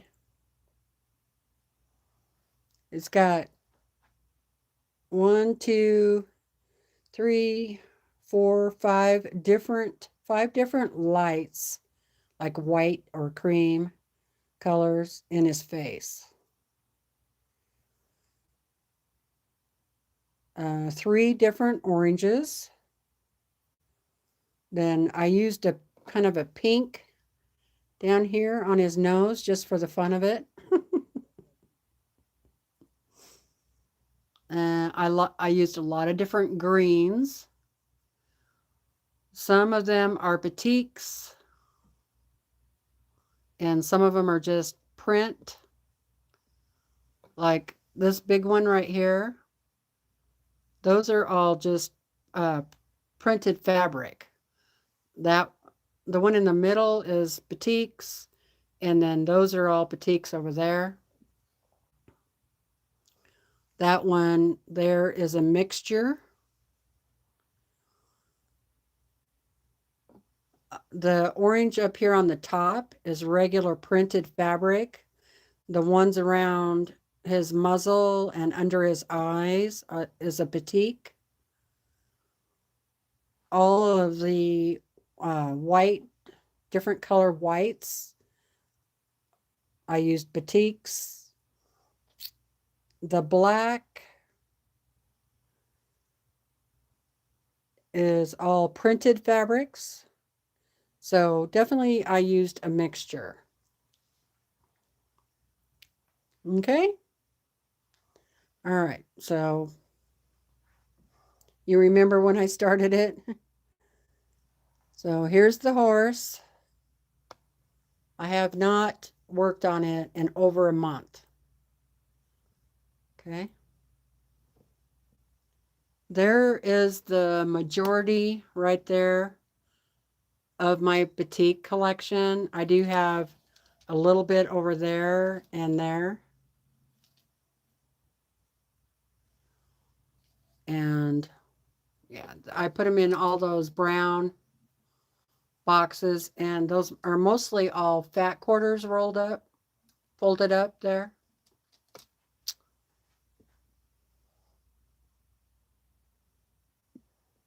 Okay, so I will take you back over.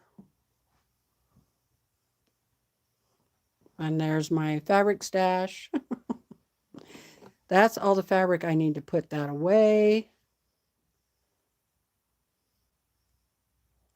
Oh, that vintage lamp. Yeah, that's supposed to have a shade on it, but with it doesn't fit over there in that corner with the shade.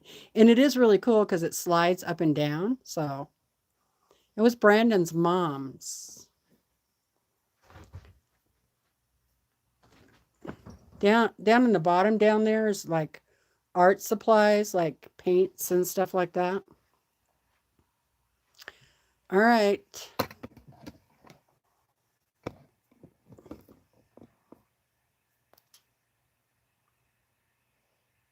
And of course the long arm.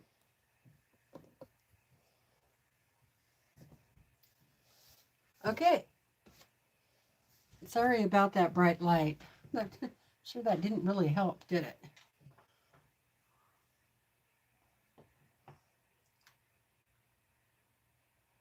Thank you, everybody. Thank you. I appreciate that. I appreciate all your lovin's. Okay, so next week, I'm not really sure what I'm going to do. I have a couple of really old projects that I need to get going on. And so I probably will get those started. And then I might pull out another UFO. I'm not sure which one yet.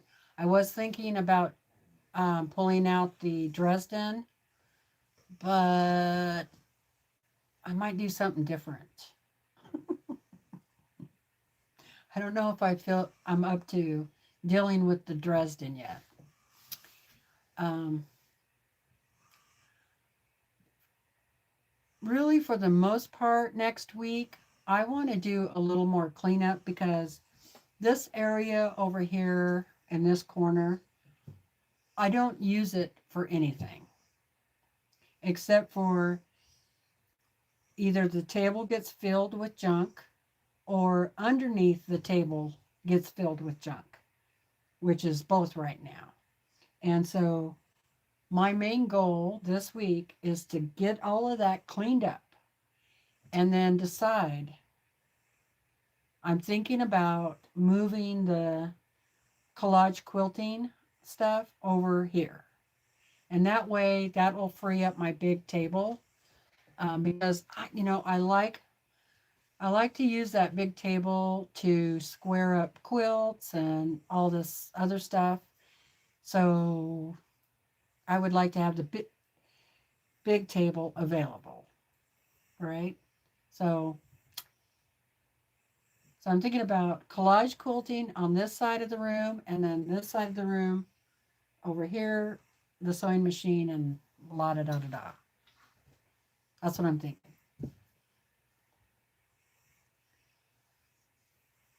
And then in between, work on the horse, work on a couple of other projects that have been hanging around here for a couple of years. And really, that's about it. Am I forgetting anything? Figure out what new projects. I would like to do a project with you guys, a sew along. Okay, are you guys doing the socialites this year?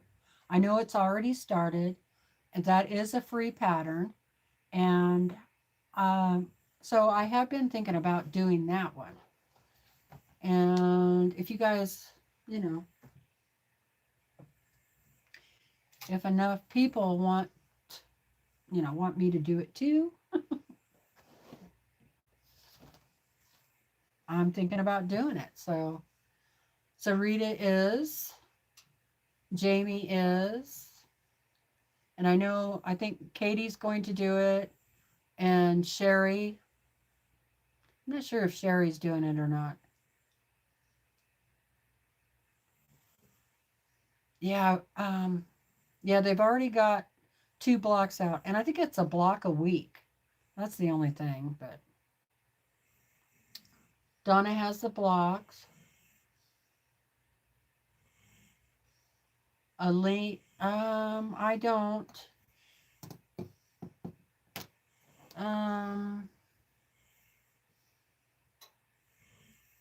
Can see if I can find it. No, I haven't started, but I might if you start. Yes, every Friday. Okay, so that's over at the Fat Quarter Shop. And I think they have everything available. Do they show you what the main quilt is going to look like? I think they do. So it's not really a mystery. It's a sew along. So let me see if I can find it.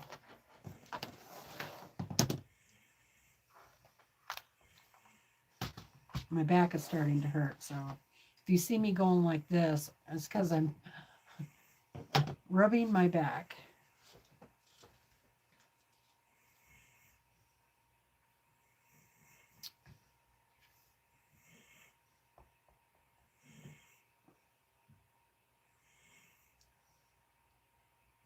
Let's see.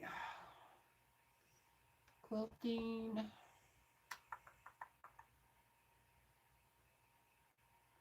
Oh, Tro alert. Great. Well, now I have to go back over to the... Just go ahead and kick them out.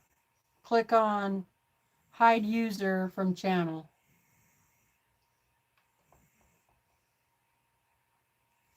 I don't know if I can get back over fast enough.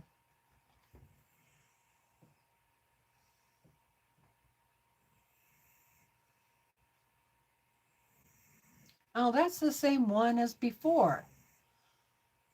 Hello. Okay. Thank you. Yeah, it's the same person as that other time. Sure looks like it anyway. Coming in and having fun with us.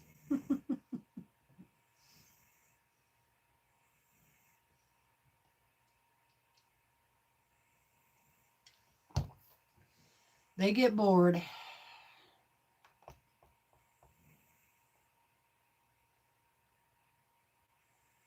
I guess. Hi, Mona.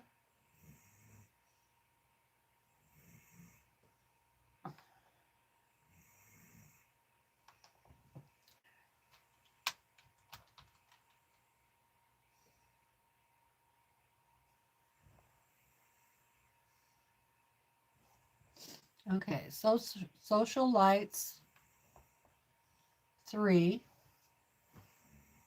Make sure and put SEW.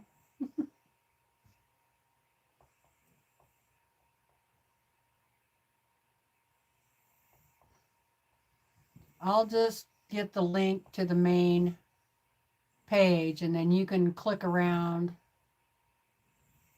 to where you want to go. Yeah, it does show the whole quilt, it looks like, which it's a sampler quilt.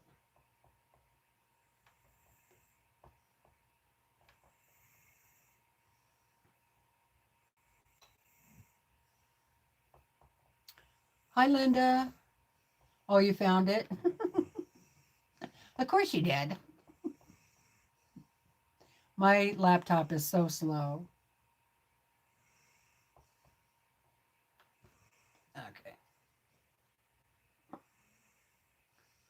because they kind of look the same, the name does, but hi Valerie, but they change something in there. And so they have like 20 accounts and they just, you know, keep coming back. He has a bunch of accounts.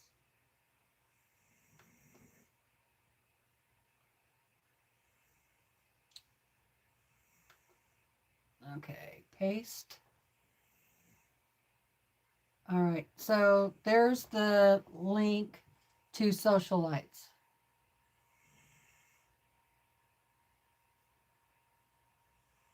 I will do the biggest block I can.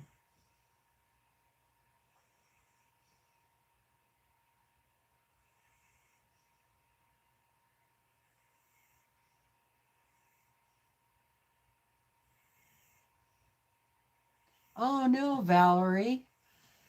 Trimming a rose bush? Yeah, that could be painful.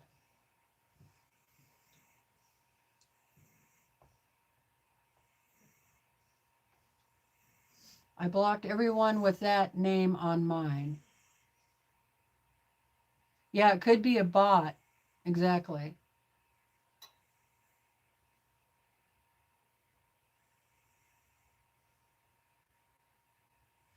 Yeah, landscape work. I used to do that a lot of landscape work. Okay, so maybe I will go ahead and try and tackle the um, socialites. What fabric are you guys using?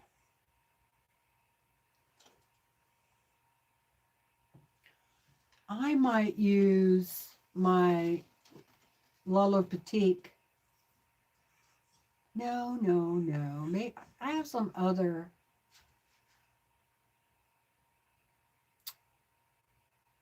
collections over there. I might use those.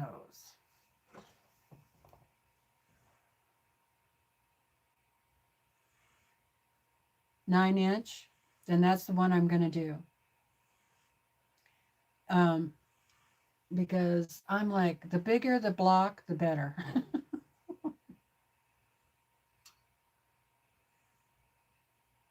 Oh, there you go. I'm making it scrappy. The 3 inch block. Oh my goodness. I bet that is challenging. But you could sure use a lot more of your scraps with the 3 inch block. Maybe I'll do both. One with 3 inch and one with 9 inch. Oh, you're using wild honey? Awesome. That'll be nice. Jamie's doing the 9 inch block too. In the Garden by Corey Yoder. Oh, nice. Yeah. I think she's definitely brave doing the 3 inch block. Oh, Jamie just bought wild honey yesterday. Oh, lucky girl. All right. The bad thing for me is I don't have a printer, so I can't really print these off. So I just have to save them and then bring them up, which is no big deal. I've done it before, but oh yeah, that's good. Oh, you know what? I do have a birthday coming up next month.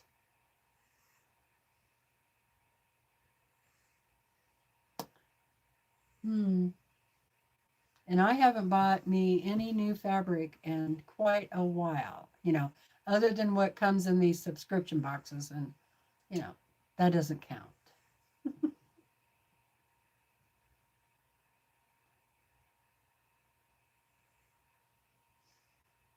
Did you have fun doing them, Rita? The little ones? That would be kind of fun. You could do, a little wall hanging. Hey, Nancy. You thought that was funny, huh?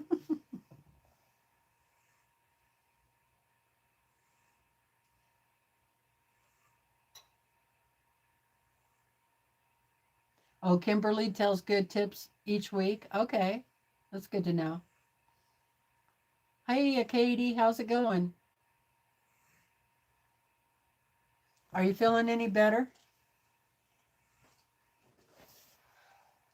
I was just getting ready to get off of here because I've been on for 2 hours.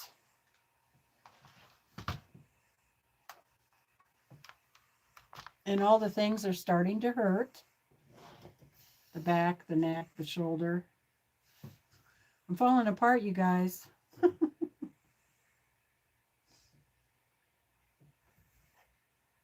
Oh, probably going to do all 3 sizes just because you can.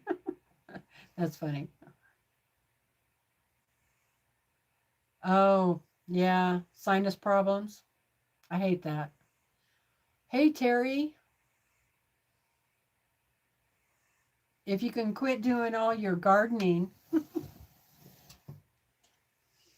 right, Terry? That's pretty cool, though. It made me start thinking about it. I'm like, oh, that's a good idea. Hydroponics.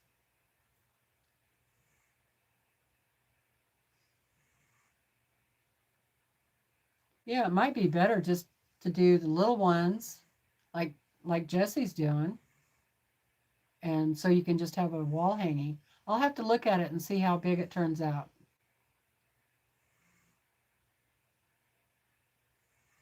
All right, Terry. Boy, ain't that the truth? The way the prices are in groceries nowadays.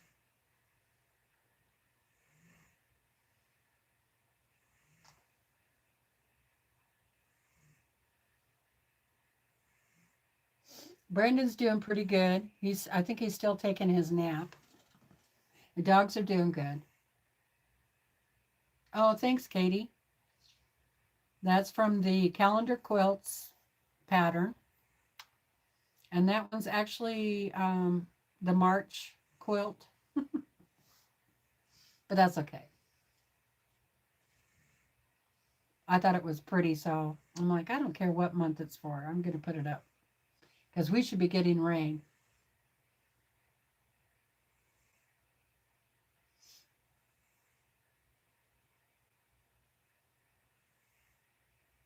Oh, I'm sure you miss the dogs for sure. Yeah, I would too.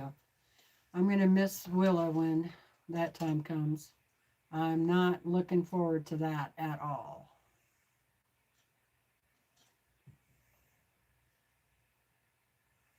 Oh, really? How much, Patty? Roth? Oh, let me go look.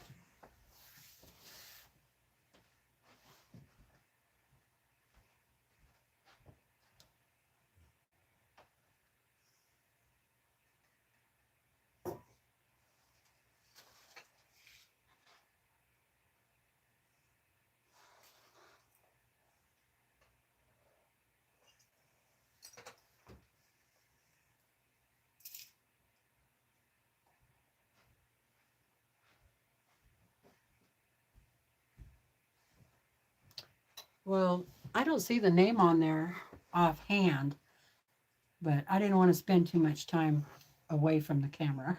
So I'll have to look it up a little more carefully. Let's see, Roth, and write that down.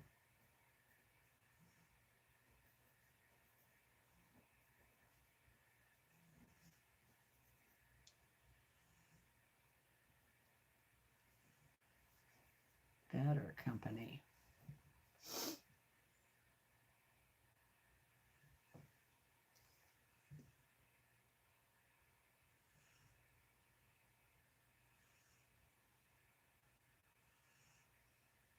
What am I? I'm going to make fish chowder and cornbread for dinner.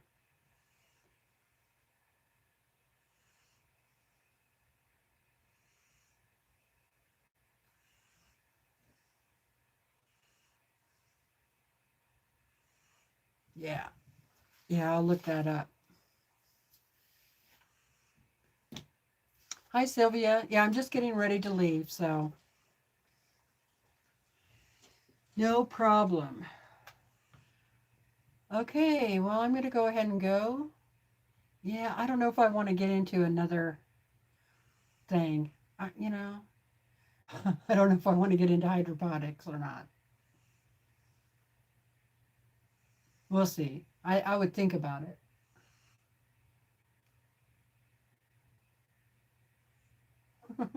Terry is out of control. That would be about the only way I could have fresh vegetables because anytime I tried to have a garden outside, the deer or the elk just.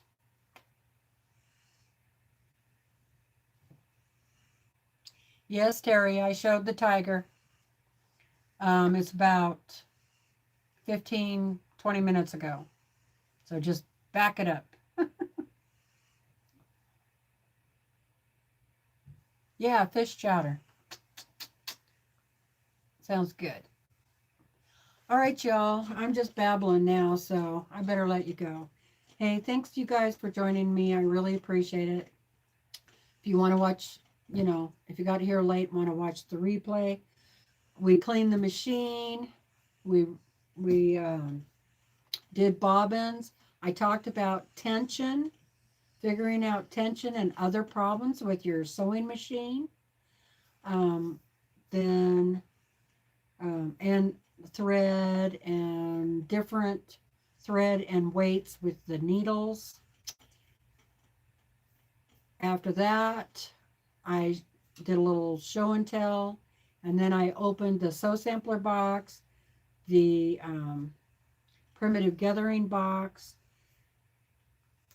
Then I showed the tiger, and I think that was about it, right, guys? So thanks so much for joining me, everyone. And if I don't see you before, I'll see you next Sunday, um, hopefully at 1 p.m. But if Sherry goes again at 12:30, then I'll go at 1:30. So no problem. Alrighty. Thanks, you guys. Take care. Love you all. Thanks for being here. Be happy. Remember to smile and be kind. Be kind to one another. Doesn't, cost you anything. All right. Bye for now.